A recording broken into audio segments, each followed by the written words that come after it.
میں پناہ مانگتا ہوں اللہ کی شیطان مردود سے۔ اللہ کے نام سے شروع جو بڑا مہربان نہایت رحم فرمانے والا ہے۔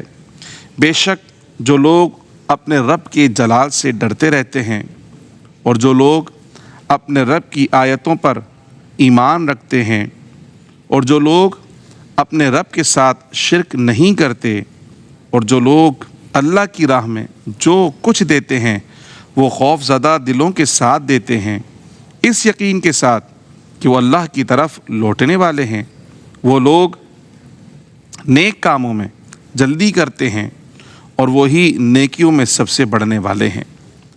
ان آیات بینات میں اللہ سبحانہ و تعالیٰ نے اہل ایمان کی کچھ خاص نشانیاں اور ان کے اوصاف کو بیان فرمایا ہے۔ یہ نشانیاں اور اوصاف در حقیقت ہر زمانے میں معاشرے کو اللہ والوں کی پہچان کرواتے ہیں۔ آپ دیکھتے ہیں کہ جب بھی کوئی برانڈ مارکیٹ میں آتا ہے تو وہ اپنی تشہیر کرتا ہے، اور پھر اس کے بعد جب اس کی کاپی بننا شروع ہو جاتی ہے تو اس کے ساتھ اوریجنل، اصل یا حقیقی ہم ہی ہیں، اس کی انہیں بار بار شور مچانا پڑتا ہے کہ بھئی اوریجنل تو ہم ہیں، باقی سب لوگ ہیں وہ دکھاوا کر رہے ہیں یا کاپی کر رہے ہیں، حقیقت میں ان کا ہمارے ساتھ کوئی تعلق نہیں ہے۔ بالکل اسی انداز میں اللہ سبحانہ و تعالیٰ کے جو محبوب ولی ہوتے ہیں انہیں اللہ کی بارگاہ میں وہ مقام حاصل ہوتا ہے، وہ قرب حاصل ہوتا ہے کہ وہ اللہ تعالیٰ کی بارگاہ میں جب دعا کرتے ہیں تو اللہ تعالیٰ ان کی دعاؤں کو پورا فرماتا ہے، اللہ ان کی برکت سے لوگوں کی دادرسی کرتا ہے۔ تو ان مقامات کو دیکھ کر کچھ لوگ مارکیٹ میں آ جاتے ہیں کہ جی ہم بھی اللہ کے ولی ہیں۔ اب جب ہر کوئی اللہ کا ولی ہونے کا دعویٰ کرے تو اس کی پہچان کیسے ہوگی؟ حقیقی شناخت کیسی ہوگی؟ اصل کی شناخت کیسے ہوگی؟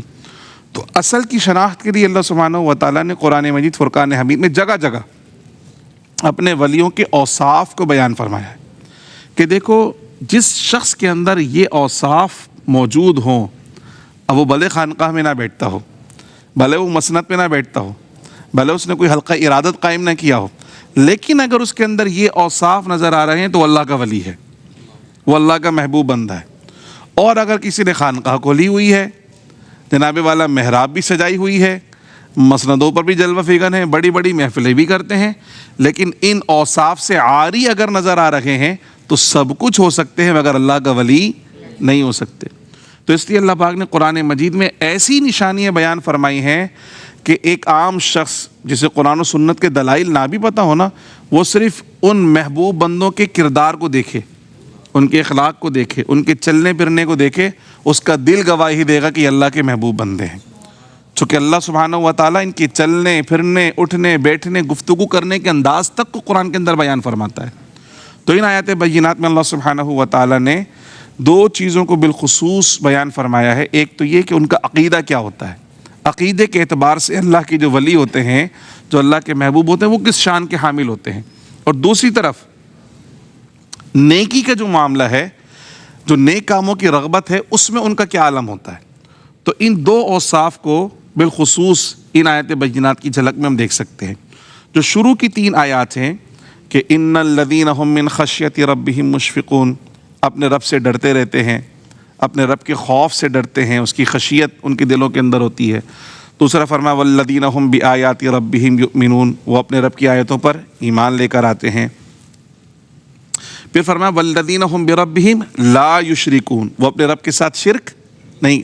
ان 3 آیاتوں میں عقیدہ بیان ہوا کہ اللہ کے ولی کس عقیدے کے حامل ہوتے ہیں۔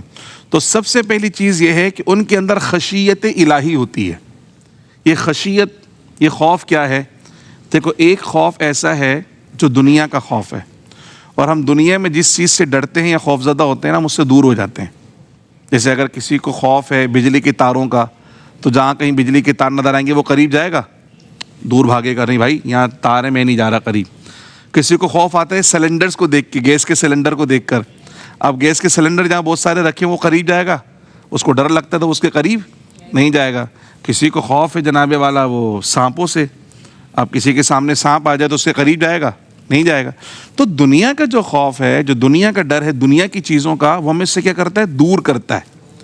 لیکن اللہ سبحانہ و تعالیٰ کا جو خوف ہے، اللہ کے ساتھ جو خشیت کا تعلق ہے، وہ اللہ سے دور نہیں کرتا بلکہ وہ اللہ کے مزید قریب کرتا ہے۔ یعنی یہ وصف بندے کے اندر پیدا ہو جاتا ہے کہ ایک تو اس کے اوپر یہ کیفیت ہمیشہ طاری رہتی ہے کہ کوئی مجھے دیکھے یا نہ دیکھے، میرا رب مجھے دیکھ رہا ہے. جو میں گفتگو کر رہا ہوں بھلے خاموشی سے کروں، دھیمی آواز میں کروں، کسی کو نہ پتہ چلے، لیکن میرے رب سے کوئی چیز مخفی اور پوشیدہ، وہ میرے ظاہر کو بھی جانتا ہے اور باطن کو بھی جانتا ہے. جب میری ہر چیز میرے رب پر عیاں اور ظاہر ہے، اس سے کوئی چیز مخفی اور پوشیدہ، تو مجھے ڈر نہیں آئے گا. تو اور کیا آئے گا؟ جب کوئی کام کروں گا تو ڈروں گا، رب دیکھ رہا ہے. کوئی بات بولوں گا تو ڈروں گا، رب سن رہا ہے. کوئی برا ارادہ دل میں کروں گا تو ڈروں گا، میرا رب علیم بذات الصدور ہے. تو پہلی بات تو یہ کیفیت بندے پہ طاری ہو جاتی ہے کہ وہ ہر عمل کرنے سے پہلے، ہر کام کرنے سے پہلے اس کے اوپر یہ کیفیت ہوتی ہے کہ میرا رب علیم اور خبیر، رب مجھے دیکھ بھی رہا ہے، سن بھی رہا ہے، اور اس سے کوئی چیز مخفی اور پوشیدہ. جب وہ دیکھ رہا ہے تو پھر میں اپنے عمل کو سیدھا کر لیتا ہوں. یہ ہے خشیت، کہ میں کوئی ایسا کام نہیں کروں گا جس سے رب ناراض ہو، ایسی کوئی بات نہیں بولوں گا جس سے رب ناراض ہو، ایسا کوئی ارادہ بھی دل میں لے کر نہیں آؤں گا جس سے رب ناراض ہو. تو یہ جو خشیت ہے یہ محبت کی خشیت ہے، خوف والی نہیں جو دور کرے، بلکہ یہ محبت کی خشیت ہے کہ بندہ جس طرح کسی سے محبت کرتا ہے تو اس کی ناراضگی سے ڈرتا ہے. امی سے محبت ہے تو پھر میں ایسا کام نہیں کروں گا جس سے میری امی مجھ سے ناراض ہو جائے. ایسا ہی ہے نا. تو ایک مثال کے ذریعے سمجھا تو رب کی محبت اتنی غالب آ جاتی ہے کہ بندہ کہتا ہے کہ اب میں کوئی ایسا کام نہیں کروں گا جس سے میرا رب مجھ سے ناراض ہو. تو اہل ایمان، اللہ کے محبوب بندے، وہ اپنی زندگی کے ہر لمحے میں جب یہ کیفیت اپنے اوپر طاری رکھتے ہیں تو پھر ان سے گناہ ہوتے ہی نہیں ہیں. یعنی وہ اس کیفیت کی وجہ سے محفوظ ہو جاتے ہیں. جب وہ مائل ہونے لگتے ہیں تو یہ کیفیت ان کے پر غالب آ جاتی ہے کہ رب دیکھ بھی رہا ہے، اور اس کے ساتھ ساتھ اگر میں نے کچھ کیا تو مجھے اس کی بارگاہ میں حاضر بھی ہونا ہے، جواب بھی دینا ہے. تو یہ خشیت پہلی نشانی ہے کس کی؟ اللہ کے محبوب بندوں کی. اب اگر آپ کسی کو دیکھیں کہ وہ ولایت کا دعویٰ بھی کرے اور اللہ سے ڈرے بھی نہیں، شریعت کے احکامات کی خلاف ورزی کرتا چلا جائے، اسے ذرا سا خوف نہ ہو کہ یار مجھ سے غلط کام ہو گیا، مجھے توبہ کر لینی چاہیے، بلکہ اس پر وہ اڑ جائے، اکڑنا شروع ہو جائے، اس کے متبعین میں لوگ خلاف شریعت کام کر رہے ہوں اور انہیں کسی قسم کا خوف ہی نہ ہو، اللہ کا کسی قسم کا ڈر ہی نہ ہو، تو اس کا مطلب یہ ہے کہ وہ اللہ کے محبوب لوگوں میں شامل سب کچھ ہو سکتے ہیں، اللہ کے ولی. تو پہلی کیفیت جو طاری ہوتی ہے وہ خشیت کی طاری ہوتی ہے کہ وہ لوگوں کے خوف سے دین پہ عمل نہیں کرتے، بلکہ اللہ کے خوف سے، اللہ کی محبت میں دین پر عمل کر رہے ہوتے ہیں. تو ہمیشہ ان پہ کیفیت طاری رہتی ہے، اس لیے وہ مشفق ہوتے ہیں اپنے خوف کے اندر، اللہ کی بارگاہ میں تواضع اختیار کرنے والے ہوتے ہیں.